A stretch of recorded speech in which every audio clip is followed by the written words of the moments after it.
ಪ್ರಿಯ ಪ್ರೇಕ್ಷಕ ಮಿತ್ರರೇ, ಕುಂಭರಾಶಿ ಮಾರ್ಚ್ ತಿಂಗಳ ಮಾಸ ಭವಿಷ್ಯ ಹೇಗಿದೆ ಅನ್ನುವಂಥದ್ದನ್ನ ಈ ವಿಡಿಯೋ ನಾವು ನೋಡೋಣ. ಗ್ರಹಗಳ ಬದಲಾವಣೆಗಳು ನಮಗೆ ಬಹಳಷ್ಟು ಸಮೃದ್ಧಿಯಾದಂಥ ಶುಭ ಫಲ ಹಾಗೂ ಅಶುಭ ಫಲವನ್ನು ಕೂಡ ಕೊಡುತ್ತೆ. ಹಾಗಿದ್ದಾಗ ಕುಂಭರಾಶಿಯವರಿಗೆ ಒಂದು ಅದ್ಭುತವಾದಂಥ ವಿಶೇಷ ಏನಂತಂದ್ರೆ, ಜನ್ಮ ಶನಿ ಅನ್ನುವಂಥದ್ದು ಪರಿಹಾರ ಆಗ್ತಾ ಇದೆ, ಅಂತ್ಯ ಶನಿ ಅನ್ನುವಂಥದ್ದು ಪ್ರಾರಂಭ ಆಗ್ತಾ ಇದೆ. ಮಾರ್ಚ್ 28ನೇ ತಾರೀಕು ಶನಿ ತಮ್ಮ ಸ್ಥಾನವನ್ನು ಬದಲಾವಣೆ ಮಾಡಿ ಮಧ್ಯದ ಶನಿ ಅಂದ್ರೆ ಜನ್ಮ ಶನಿ ಅನ್ನುವಂತಹ ಪ್ರಭಾವದಲ್ಲಿದ್ದಂಥ ನಿಮಗೆ ಅಂತ್ಯ ಶನಿ ಪ್ರಭಾವ ಶುರುವಾಗ್ತಿದೆ. ಅಂತ್ಯ ಶನಿ ಯಾವತ್ತೂ ಕೂಡ ಒಳ್ಳೆಯ ಫಲವೇ, ಕೆಟ್ಟ ಫಲ ಅಲ್ಲ. ಹಾಗಾಗಿ ಕುಂಭರಾಶಿಯವರಿಗೆ ಸಂತೋಷವಾದಂಥ ತಿಂಗಳು ಮಾರ್ಚ್ ತಿಂಗಳು ಅಂತ ನಾನು ಹೇಳ್ತೀನಿ. ಆದ್ರೆ ಇನ್ನೂ 28 ದಿನ ಇದೆ ನಿಮಗೆ ಜನ್ಮ ಶನಿ ಪ್ರಭಾವ, ಸ್ವಲ್ಪ ಎಚ್ಚರ ಇರಬೇಕಾಗುತ್ತೆ. ಕುಂಭರಾಶಿಯವರಿಗೆ ಸುಖಾಧಿಪತಿ ಅಂದ್ರೆ ಸುಖವನ್ನ ಕೊಡುವಂತಹ ಶುಕ್ರ ಹಾಗೂ ಭಾಗ್ಯವನ್ನ ಕೊಡುವಂತಹ ಶುಕ್ರ, 4 ಮತ್ತು 9ನೇ ಮನೆ ಅಧಿಪತಿಗಳಾಗಿರ್ತಕ್ಕಂಥ ಶುಕ್ರ ಪರಮೋಚ್ಚ ಸ್ಥಾನ ಹಾಗೂ ಉಚ್ಚ ಸ್ಥಾನದಲ್ಲಿ ಇದ್ದಾರೆ. ಕುಂಭರಾಶಿಯವರಿಗೆ 2ನೇ ಮನೆಯಲ್ಲಿ ಶುಕ್ರ ಉಚ್ಚ ಸ್ಥಾನದ ಫಲಗಳನ್ನು ಹೇಗೆ ಕೊಡ್ತಾರೆ ಅಂದ್ರೆ, ಬಹಳಷ್ಟು ಸುಖ, ಸಮೃದ್ಧಿ, ಸಂತೋಷ, ಶುಭ ಕಾರ್ಯಗಳು ಮನೆಯಲ್ಲಿ ನಡೆಯುವಂಥದ್ದು, ಕುಟುಂಬ ವೃದ್ಧಿ ಆಗುವಂತಹ ಸಾಧ್ಯತೆಗಳು, ಒಂದು ಮದುವೆ ಆಗುವಂತಹ ಯೋಗ, ಇಲ್ಲ ಮಗು ಆಗುವಂತಹ ಯೋಗ, ಅಂದ್ರೆ ಕುಟುಂಬ ವೃದ್ಧಿ ಆಗುತ್ತೆ ಒಟ್ಟಿನಲ್ಲಿ. ಯಾಕೆಂದ್ರೆ ಅದು ಬಹಳ ಸಂತೋಷವಾಗಿರ್ತಕ್ಕಂಥ ವಿಚಾರ ಕುಂಭರಾಶಿಯವರಿಗೆ. ಕಾರಣ ಸುಖಾಧಿಪತಿ ಹಾಗೂ ಭಾಗ್ಯಾಧಿಪತಿ ಉಚ್ಚ ಸ್ಥಾನದಲ್ಲಿರ್ತಕ್ಕಂಥದ್ದು. Out of 100% ಬಲಿಷ್ಠವಾಗಿದ್ದಾರೆ. ಸಂತಾನ ಭಾಗ್ಯ ಅನ್ನುವಂಥದ್ದು ಭಾಗ್ಯವೇ ಅಲ್ವಾ. ಭಾಗ್ಯ ಸ್ಥಾನಕ್ಕೆ ಅಧಿಪತಿಯಾದಂತಹ ಶುಕ್ರ ಉಚ್ಚ ಸ್ಥಾನ ಇದ್ದಾಗ ಪೂರ್ಣ ಫಲವನ್ನ ಕೊಡ್ತಾನೆ. ಹೆಣ್ಣು ಮಕ್ಕಳಿಗೆ ತುಂಬಾ ಪ್ರಿಯವಾದಂಥ ತಿಂಗಳು. ಅಂದಕ್ಕೆ ಸಂಬಂಧಪಟ್ಟಂತ ಉದ್ಯೋಗ ವ್ಯಾಪಾರ ಮಾಡ್ತಾ ಇರ್ತಕ್ಕಂಥವ್ರಿಗೆ ಉತ್ತಮವಾದಂಥ ತಿಂಗಳು. ಬಟ್ಟೆ ವ್ಯಾಪಾರಿಗಳಿಗೆ, ಬಟ್ಟೆಯನ್ನು ತಯಾರಕ ಮಾಡುವಂಥವ್ರಿಗೆ, ಅವ್ರಿಗೆಲ್ಲ ಬಹಳ ಅದ್ಭುತವಾದಂಥ ಒಂದು ಮಾಸ ಅಂತ ಹೇಳ್ಬೋದು. ವಿಶೇಷವಾಗಿ ಬಲಗಳು ಹೇಗಿರುತ್ತೆ ನೋಡಿ, ಒಂದು ಶ್ಲೋಕ ಹೇಳುತ್ತೆ, ತನೋ ಸುತನುದ ಕ್ರಿಯಂ ಸುಖಿನಮೇವ ದೀರ್ಘಾಯುಷಂ ಕರೋತಿ ಕವಿರ ಥರ್ಗಃ ಕವಿನೇಮ ವಿವಿತ್ವಂ ಅಂತ ಹೇಳುತ್ತೆ. ಏನ್ ಹೇಳುತ್ತೆ? ಶುಕ್ರ ಚತುರ್ಥ ಭಾವದಲ್ಲಿದ್ದಾಗ, ಶುಕ್ರ 4ನೇ ಮನೆಯಲ್ಲಿದ್ದಾಗ, ಅಥವಾ 4ನೇ ಮನೆ ಅಧಿಪತಿ ಆಗಿರ್ತಕ್ಕಂಥ ಶುಕ್ರ 2ನೇ ಮನೆಯಲ್ಲಿದ್ದಾಗ, ಸುಖ ಸ್ಥಾನಾಧಿಪತಿ ಹಾಗೂ ಭಾಗ್ಯಾಧಿಪತಿ ದ್ವಿತೀಯಕ್ಕೆ ಬಂದಾಗ ಅನೇಕ ವಿಧದಿಂದ ಹಣದ ಆದಾಯ ಹೆಚ್ಚಾಗತ್ತೆ, ಸಂಪನ್ನರಾಗ್ತೀರಾ. ಕವಿಗಳಿಗೆ ಮತ್ತೆ ಸ್ವಾತಂತ್ರ್ಯವನ್ನ ಪಡಿತಕ್ಕಂಥವ್ರಿಗೆ ತುಂಬಾ ಚೆನ್ನಾಗಿರುತ್ತೆ. ಸ್ಪೋರ್ಟ್ಸ್ ಮ್ಯಾನ್ಸ್ಗೆ ಬಹಳ ಚೆನ್ನಾಗಿರುತ್ತೆ, ಸ್ಪೋರ್ಟ್ಸ್ ವುಮನ್ಗೂ ಚೆನ್ನಾಗಿರುತ್ತೆ. ಅನ್ನಪಾನಾದಿ ವೈಭವ ನಿಮಗೆ ಪ್ರಾಪ್ತಿಯಾಗುತ್ತೆ. ವಿಲಾಸಿ ಜೀವನ ನಡೆಸ್ತೀರಾ, ಉತ್ತಮ ಮಾತುಗಾರರಾಗ್ತೀರಾ, ಸಖತ್ತಾಗಿ ಮಾತಾಡ್ತೀರಾ. ಹಾಗೆ ವಿದ್ಯಾವಂತರಾಗ್ತೀರಾ, ಕಲಾ ತಜ್ಞರಾಗಿ, ಧನವಂತರಾಗಿ ಸುಂದರವಾದಂಥ ಜೀವನವನ್ನು ಮಾಡೋದ್ರಲ್ಲಿ ನಿಮಗೆ ಬುದ್ಧಿವಂತಿಕೆ, ಕುಟುಂಬದಲ್ಲಿ ಅಭಿವೃದ್ಧಿಯಾಗಿ ಅಲಂಕಾರ ಪ್ರಿಯರಾಗ್ತೀರಾ. ಪರರ ಧನವನ್ನ ಆಸೆ ಪಡುವಂತಹ ವ್ಯಕ್ತಿಗಳು ಆಗ್ತೀರಾ. ನೋಡಿ ಹೇಗಿದೆ, ಒಂದು ಶುಭ ಇದ್ರೆ ಒಂದು ಅಶುಭ. ಸ್ತ್ರೀಯರಿಗೆ ಅದ್ಭುತವಾದಂಥ ಅಭಿವೃದ್ಧಿ, ಸೀರೆ, ಬಟ್ಟೆ, ಬಂಗಾರ ಎಲ್ಲ ಕೊಳ್ಳೋದಕ್ಕೆ ಬಹಳ ಪ್ರೀತಿ ಇರುತ್ತೆ. ಹಾಗಾಗಿ ಬಹುಪಾಲು ವಿಲಾಸಿ ಜೀವನ. ಶುಕ್ರ 2ನೇ ಮನೆಯಲ್ಲಿ ಇದ್ರೆ ನಿಮಗೆ ಪ್ರಾಪ್ತಿ ಆಗುತ್ತೆ. ಹಾಗಾಗಿ ಚಿಂತೆ ಮಾಡೋದು ಬೇಡ. ಈ ತಿಂಗಳಲ್ಲಿ ಎಲ್ಲಾ ಗ್ರಹಗಳು ಚೆನ್ನಾಗೇ ಇದೆ, ಭಯ ಪಡಬೇಡಿ, ಏನು ತೊಂದರೆ ಇಲ್ಲ. ರಾಶಿಯಿಂದ 5 ಮತ್ತು 8ನೇ ಮನೆ ಅಧಿಪತಿ ಆಗಿರ್ತಕ್ಕಂಥ ಬುಧನೂ ಸಹ ನೀಚನಾಗಿದ್ದರೂ ನೀಚಭಂಗ ರಾಜಯೋಗದಲ್ಲಿ ಅವರು ಕೂಡ ವಿರಾಜಮಾನವಾಗಿ ಅದೃಷ್ಟವನ್ನ ಕೊಡ್ತಾ ಇದ್ದಾರೆ, ಜೊತೆಗೆ ಪೂರ್ವ ಪುಣ್ಯವನ್ನ ಕೊಡ್ತಾ ಇದ್ದಾರೆ. ಸಂತಾನ ಅಪೇಕ್ಷಿತ ದಂಪತಿಗಳಿಗೆ ಈ ತಿಂಗಳು ಅತ್ಯಂತ ಶುಭ ಫಲ, ತುಂಬಾ ಸಮೃದ್ಧಿಯಾದಂಥ ಸೌಭಾಗ್ಯ ಅನ್ನುವಂಥದ್ದು ಪ್ರಾಪ್ತಿಯಾಗುತ್ತೆ. ಮೇಲಾಗಿ ವಿದ್ಯಾರ್ಥಿಗಳಿಗೆ ಉನ್ನತವಾದಂಥ ಅಭಿವೃದ್ಧಿ, ಶಿಕ್ಷಣದ ವಿಚಾರದಲ್ಲಿ ಸಕ್ಸಸ್ ಜಾಸ್ತಿ, ಪರೀಕ್ಷಾರ್ಥಿಗಳಿಗೆ ತುಂಬಾ ಅನುಕೂಲವಾಗುವಂಥದ್ದು ಕುಂಭರಾಶಿಯವರಿಗೆ ಈ ತಿಂಗಳು. ವ್ಯಾಪಾರಕ್ಕೆ ಅಧಿಪತಿನೂ ಬುಧನೇ. ಹಾಗಾಗಿ ಸ್ವಲ್ಪ ಎಣ್ಣೆಯ ವ್ಯಾಪಾರ ಅಂದ್ರೆ ಕಡಲೆ ಎಣ್ಣೆ ಅಥವಾ ಈ ಸನ್ಫ್ಲವರ್ ಆಯಿಲ್, ಈ ಥರದ್ದೇನು ಅಡಿಗೆಗೆ ಸಂಬಂಧಪಟ್ಟಂತ ಎಣ್ಣೆಯ ವ್ಯಾಪಾರ ಮಾಡುವಂಥವ್ರಿಗೆ, ಆ ತಯಾರಕರಿಗೂ ಕೂಡ ತುಂಬಾ ಚೆನ್ನಾಗಿರುತ್ತೆ. ಏನು ಭಯ ಪಡೋ ಅವಶ್ಯಕತೆ ಇಲ್ಲ. ವ್ಯಾಪಾರದಲ್ಲಿ ಉತ್ಕೃಷ್ಟ ಲಾಭಗಳು, ಸ್ಥಾನಮಾನ, ಗೌರವ ಅಭಿವೃದ್ಧಿ, ಗ್ರಂಥಿಗೆ ಅಂಗಡಿ ಮಾಡುವಂಥವ್ರು, ಹಾಲಿನ ವ್ಯಾಪಾರ ಮಾಡುವಂಥವ್ರು, ಪ್ರಾಣಿ ಸಾಗಾಣಿಕೆ ಮಾಡ್ತಾ ಇರ್ತಕ್ಕಂಥವ್ರಿಗೆಲ್ಲ ಬಹಳಷ್ಟು ಅದ್ಭುತವಾದಂಥ ವಿಶೇಷ ಫಲವನ್ನ ನಾವು ಈ ಸಮಯದಲ್ಲಿ ಅಪೇಕ್ಷೆ ಪಡಬಹುದು. ರಾಶಿಯಿಂದ 3 ಮತ್ತು 10ನೇ ಮನೆ ಅಧಿಪತಿ ಆಗಿರತಕ್ಕಂಥ ಕುಜ ಪ್ರಸ್ತುತ ಪಂಚಮ ಸ್ಥಾನದಲ್ಲಿದ್ದಾರೆ. ಯಾವುದೇ ತರದ್ದು ಕುಜ ದೋಷ ಅನ್ನುವಂಥದ್ದು ಕುಂಭರಾಶಿಯವರಿಗೆ ಇಲ್ಲ. ಹಾಗಾದ್ರೆ ಕುಜ ಬಲ ಇದೆಯಾ ಅಂದ್ರೆ ಸ್ವಲ್ಪ ಬಲಹೀನವಾಗಿದೆ. ಕಾರಣ ಉದ್ಯೋಗದಲ್ಲಿ ಸ್ವಲ್ಪ ಪಿರಿ ಜಾಸ್ತಿ ಆಗತ್ತೆ.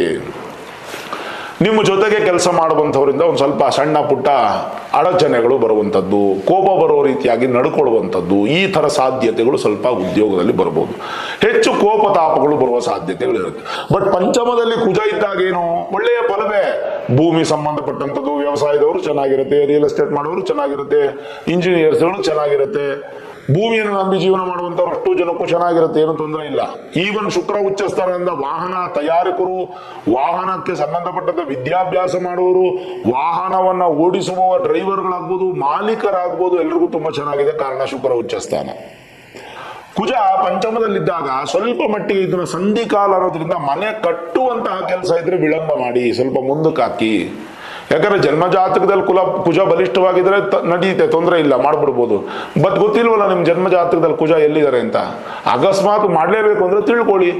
ನಿಮ್ಮ ಜನ್ಮ ಜಾತಕವನ್ನ ಒಮ್ಮೆ ಮೂಲ ಜಾತಕವನ್ನ ನುರಿತ ಜ್ಯೋತಿಷ್ಯರಿಗೆ ತೋರಿಸಿ, Vedic astrology, higher astrology predictions ಅನ್ನು ಮಾಡಿಸಿ, ಕುಜನ ಬಲ ಹೇಗಿದೆ, ಇದು ನಂಗೆ ಸರಿಯಾದ ಸಮಯನ ಶುಭ ಕಾರ್ಯ ಮಾಡಕ್ಕೆ ತಿಳ್ಕೊಳ್ಳಿ. ಅದಾದ್ಮೇಲೆ ಮಾಡಿ ಅಷ್ಟೇ. ಹಾಗಾಗಿ ಒಳ್ಳೆ ಜ್ಯೋತಿಷ್ಯರನ್ನ ಭೇಟಿ ಮಾಡಿ ಒಂದು ಕ್ಲಾರಿಟಿ ತಗೊಳ್ಳಿ. ಏನಾದ್ರು ಪರಿಹಾರ ಇದ್ರೆ ಮಾಡಿಸ್ಕೊಂಡ್ಬಿಡಿ, ಸಿಂಪಲ್ ಆಗಿ. ಪರಿಹಾರಗಳನ್ನ ದೊಡ್ಡ ಪ್ರಮಾಣದಲ್ಲಿ ಮಾಡಬಾರದು, ಅದು ಬಹಳ ಮುಖ್ಯ ಆಗುತ್ತೆ. ಇನ್ನು ರಾಶಿಯಿಂದ ಲಾಭಸ್ಥಾನಕ್ಕೂ ದ್ವಿತೀಯ ಸ್ಥಾನಕ್ಕೂ ಅಧಿಪತಿಯಾದಂತಹ ಗುರು ಪ್ರಸ್ತುತ ಅಂತೂ ಸುಖ ಸ್ಥಾನದಲ್ಲಿದ್ದಾರೆ. ಗುರುಬಲ ಅಂತೂ ಇಲ್ಲ ಕುಂಭರಾಶಿಯವರಿಗೆ. ಆದ್ರೆ ಗುರು ಸುಖ ಸ್ಥಾನದಲ್ಲಿದ್ದಾರೆ, ಸುಖವನ್ನ ಕೊಡ್ತಾರೆ, ಲಾಭವನ್ನೇ ಕೊಡ್ತಾರೆ, ಕುಟುಂಬ, ಧನ, ವಾಕು, ವಿದ್ಯೆಯಲ್ಲಿ ಅದ್ಭುತವಾದಂತಹ ಯೋಗವನ್ನ ಕೊಡ್ತಾರೆ. ಇನ್ನು ಸಂತೋಷ ಸುದ್ದಿ ಏನಂತಂದ್ರೆ, ಹೇಗೆ ಜನ್ಮ ಶನಿ ಅನ್ನುವಂಥದ್ದು ನಿಮ್ಗೆ ನಿವೃತ್ತಿ ಆಗುತ್ತೋ ಮೇ 15ನೇ ತಾರೀಕು, ಇನ್ನು 2.5 ತಿಂಗಳಿಗೆ ಕರೆಕ್ಟ್ ಆಗಿ ಎಕ್ಸಾಕ್ಟ್ ಆಗಿ ನಿಮ್ಗೆ ಗುರುಬಲ ಪ್ರಾರಂಭ ಆಗುತ್ತೆ. ಎಂತೆಂತ ಜಾಕ್ಪಾಟ್ ನೋಡಿ ಕುಂಭರಾಶಿಯವರಿಗೆ. ಒಂದ್ ಕಡೆ ಜನ್ಮ ಶನಿ ಪರಿಹಾರ, ಇನ್ನೊಂದ್ ಕಡೆ ಗುರುಬಲ ಆಗಮನ. ಇವೆಲ್ಲವೂ ಕೂಡ ಏನಾಗುತ್ತೆ, ನಿಮ್ಗೊಂದು ಸ್ವಲ್ಪ ಪ್ರಸಿದ್ಧವಾದಂತಹ ದಾರಿಗೆ ನೀವು ಹೋಗೋದಕ್ಕೆ ನಿಮಗೆ ಸಪೋರ್ಟ್ ಅನ್ನ, ಸಹಾಯವನ್ನ ಮಾಡುತ್ತೆ.